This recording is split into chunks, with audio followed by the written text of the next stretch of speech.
Ellie Monroe pressed the worn strap of her plastic shopping bag a little tighter against her side as she stood outside the gleaming entrance of the Ocean View Resort. The marble pillars towered over her, catching the sunlight and throwing sharp glints that made the place look even grander than she had imagined from the faded tourist brochures she'd collected.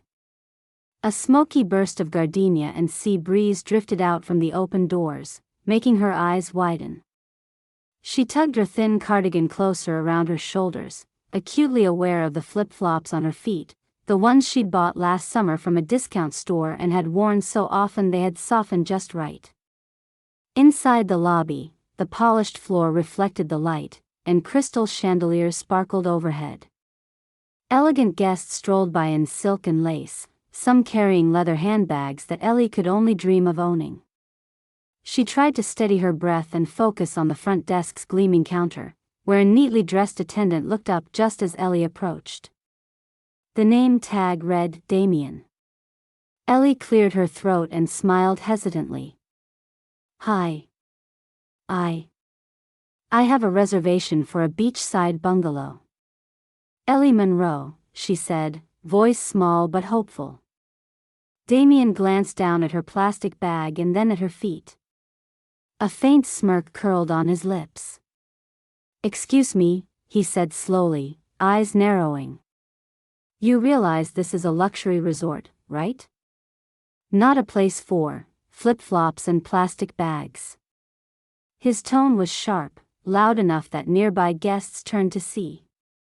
Ellie's cheeks burned as the room seemed to echo with his words. She wanted to say she had saved every penny for this, that she deserved to be here just as much as anyone. But the words stuck in her throat. Her heart sank, and she felt smaller than ever. The smirks and whispers rippled through the lobby like cracks spreading over a fragile surface. Ellie felt eyes on her, some amused, some judgmental, while others glanced away, uncomfortable with the scene unfolding. A woman in a flowing silk dress whispered to her companion with a half-smile, and a man in a crisp suit chuckled softly behind his hand. The murmurs weren't loud, but they filled the space between Ellie and the polished counter, turning the moment into something unbearable. Ellie clutched her plastic bag tighter, wishing the floor would swallow her whole. Damien, the attendant, straightened his tie and looked down his nose at her once more. "Let me be clear, this isn't a place for people who don't know how to keep up appearances," he said coldly. "Perhaps you should try a motel down the street." Ellie's throat tightened. She wanted to defend herself, to say that she had worked double shifts cleaning hotel rooms exactly like this one, that every dollar she'd earned was counted carefully to make this trip happen. But no words came. Instead, she nodded quietly, turned, and walked out, her footsteps small against the marble floor. A few staff members exchanged awkward looks but said nothing. Outside, the heavy door closed behind her with a faint, final thud. She found an empty bench overlooking the beach promenade, the blue ocean stretching vast and cruel beyond. The sun was warm on her face, but inside, Ellie felt a chill settle in her chest, a coldness she couldn't shake. She sat down, shoulders hunched, and pressed her hands against her knees. Images drifted through her mind, unbidden but sharp and vivid. She saw herself in the early mornings, scrubbing floors while the world around her slept, the clatter of trays and cleaning carts her daily soundtrack. She remembered cold, quick dinners of leftovers she ate on break, often skipping meals to save money. Each sacrifice, each extra shift taken, was pinned to this moment, a dream she'd held onto for almost a year. Her doctor's voice echoed in her memory, calm and caring, urging her to get more rest, to try the sea air for her aching back. Ellie had excitedly booked the trip, imagining the quiet mornings on the sand, the soft lull of waves as a balm for pain and worry. She'd imagined this stay would mark a new chapter, proof she could carve out beauty and peace, however small. Now, that hope felt shattered. The cruel chuckle of the attendant, the judgment of strangers, it wasn't just a setback. It was a dismissal of everything she had endured quietly, invisibly. Yet beneath the sting of humiliation, a quiet strength stirred. Ellie breathed deeply, letting the salty breeze fill her lungs. She reminded herself that she had chosen this place because it held promise, not because it defined her worth. She had faced hard days before. This was another one, harsh, but not the end. The laughter and whispers still echoed faintly behind her, but out here, with the endless horizon, Ellie felt a stubborn spark kindle. Today had tried to make her small, but it hadn't succeeded yet. She wiped a tear she hadn't noticed and forced her shoulders back, preparing to face what would come next, however quietly. Ellie sat on the bench for a long time, the sound of crashing waves mingling with the distant hum of the bustling resort behind her. The sting of rejection clung to her, but slowly, the raw vulnerability gave way to a quieter resolve. After fewer tears and more steady breaths, Ellie rose, brushing sand from the hem of her thrifted dress. It was time to move forward. There was still a whole day ahead, despite how it had begun. As she walked along the perimeter of the resort, the late morning sun warmed her skin, and gulls called overhead. The contrast between the bright sea and the golden sands shimmered with a deceptive calm that Ellie longed to feel inside. Her footsteps carried her toward what she thought was a service entrance she'd passed earlier, a small, unmarked door tucked behind a vine-covered trellis. She paused when she noticed the rusted padlock securing the fire exit door, a familiar sense of unease washing over her. What if this exit was meant for emergencies and should never have been locked so tightly? Her eyes scanned the door again. Squinting, she saw a faded sign warning, "Fire exit, keep clear." The padlock and chain looked old, and nearby were stacks of boxes piled close to the door, hardly a clear passage. Ellie's heart quickened. What if, in the event of a fire or other disaster, guests and staff would have no safe exit on this side? Her mind shifted to the front desk attendant's laughter, the whispers from the guests. This place's pride in appearances might be hiding dangerous oversights. She rummaged through her plastic bag and pulled out her phone.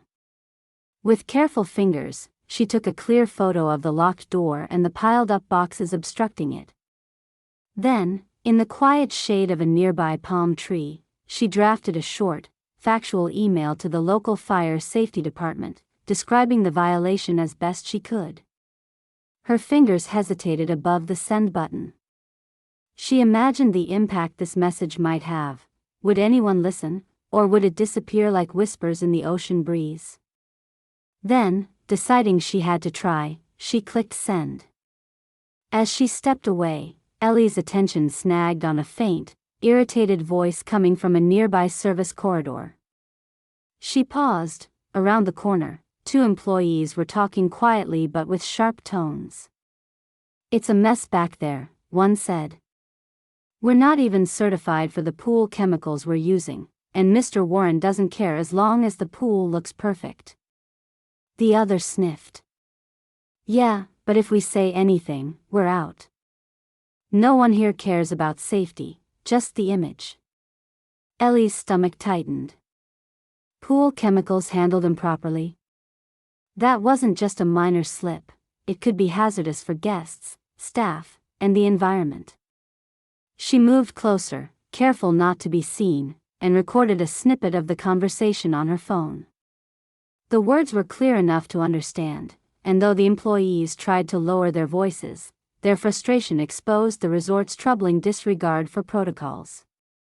On impulse, Ellie opened her email app again and addressed the message, attaching the audio recording, to a local community newspaper editor she knew through a friend. She typed a short note explaining that she had recently tried to stay at the resort, had witnessed these safety oversights firsthand, and felt the public deserved to know what was going on behind the luxurious facade. Her hands trembled slightly as she reviewed the message, but her heart felt lightened, not with triumph but with the quiet assurance that she was doing something to protect others, even if no one had protected her. She pocketed her phone and started walking toward the bus stop that would take her home. The salty air mingled with the faint perfume of gardenias from the resort's extravagant flower beds, and the distant laughter of children playing on the beach reminded her that life went on, sometimes cruel, sometimes beautiful, but always weaving forward. Ellie kept her gaze steady ahead, the weight of the morning's humiliation softened by purpose. The simple housekeeper who had once dreamed solely of peace on the shoreline had opened a door to something larger, holding the world accountable, no matter where you stood. And that, somehow, made her step lighter as the sun warmed her back. Within days of Ellie's email and photos being shared, the story gained unexpected traction. The local fire safety department confirmed they had received her report, and following up with an unannounced inspection at the Ocean View Resort, inspectors found the fire exit door padlocked as she had described. They also uncovered the obstruction of the exit route with stacked boxes and equipment. Officials issued a fine and ordered the resort to immediately clear and unlock all emergency exits. More troubling were the findings from environmental health inspectors, who visited the pool maintenance areas after receiving the tip about unauthorized chemicals. They discovered improper chemical storage and unfamiliar substances in use, violating safety protocols and environmental regulations. The resort's pool area was temporarily shut down pending a thorough review. The local newspaper ran an article featuring Ellie's photographs and her account of the locked fire exit. An editor included excerpts from the recorded conversation about the unlicensed pool chemical use, alongside a piece highlighting the importance of guest safety and transparency from hospitality businesses. The article spread quickly on social media, sparking a wave of public outrage and support for Ellie. Comments poured in, many from people who identified as simple customers, like Ellie, those who had been treated dismissively at upscale places, or who had noticed hidden dangers in such establishments but felt powerless to speak out. Others applauded Ellie's courage, calling her a voice for those often overlooked. The Ocean View Resort management initially released a vague statement, downplaying violations and dismissing what they called anonymous complaints from individuals who don't belong here. They made no mention of the public humiliation Ellie endured, hoping to control the narrative. But as pressure mounted, the resort was forced to suspend Damien, the front desk clerk who had mocked Ellie in front of other guests. Social media users circulated screenshots of his disparaging remarks along with the safety warnings, sparking a backlash against his attitude and the larger culture that allowed such behavior to persist. Other employees at the resort came forward anonymously to share stories of poor working conditions, unaddressed safety issues, and dismissive treatment of lower-income guests. It became clear that Ellie's experience was not isolated but a symptom of ingrained disregard for certain people, guests and workers alike. State authorities stepped in to monitor the resort's compliance with safety orders. Fines were imposed for the fire code and chemical violations, and public attention remained fixed on the resort's efforts to improve. The pool reopened weeks later only after confirmed safe procedures were put in place, and training sessions on inclusivity and customer service were announced for all staff. Throughout all this, Ellie received an outpouring of encouragement from every corner of her community, neighbors, co-workers, even regular guests at her modest hotel where she worked. Many thanked her for standing up against unfair treatment, for risking embarrassment to bring real problems into the light. She was invited by local advocacy groups to speak about dignity and safety, and though she preferred quiet support to public attention, she accepted to inspire others. Ellie's story sparked a small but meaningful change. The resort had been forced to confront its flaws, and more importantly, people began to see that kindness and fairness should never be the privilege of only the well-to-do.